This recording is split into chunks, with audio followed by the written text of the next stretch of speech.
లేకుండా నన్ను ఎవరైనా ఆడిపోసుకున్నా, నాకు సంబంధం లేకుండా టీవీల్లో నా గురించి ఏదైనా బ్యాడ్గా వచ్చినా, నన్ను తగ్గించేలాగా మాట్లాడినా నాకు లేదు, నవ్వుకుంటాను నేను. ఎందుకంటే అది నేను కాదు. లేదా వాడి గుర్తింపు కోసం చాపం చిన్న ప్రయత్నం చేస్తున్నాడు, అయ్యో పాపం అనిపిస్తుంది. నా మానసిక ప్రశాంతత, నా మనశ్శాంతి, నా సంతోషం, ఇవి నా ఆస్తులు. వాడెవడో వచ్చి ఏదో అంటే నేను అశాంతి గురయ్యానంటే గనక నా శాంతి మీద వాడికి ఆధిపత్యం ఉంది. ఆధిపత్యాన్ని వాడికి ఇవ్వను.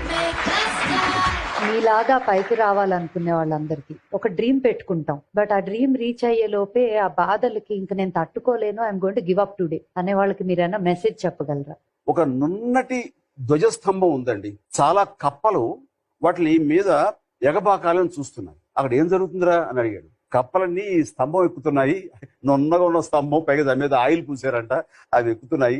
పిచ్చి మొహాలు అవి ఎక్కడ 2 అడుగులు వేయగానే జారి పడతాయి చూడు అనగానే అవి విన్న కప్పలు కొన్ని అలా ఎక్కి నిజంగా పడిపోయింది.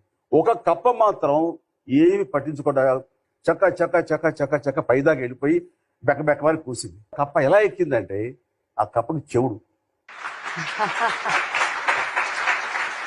అలాగా చెవిటి కప్పల్లాగా తమ ధ్యేయం వైపు వెళ్లే ప్రతి ఒక్కళ్ళు సక్సెస్ఫుల్ పర్సన్స్ అవుతారు.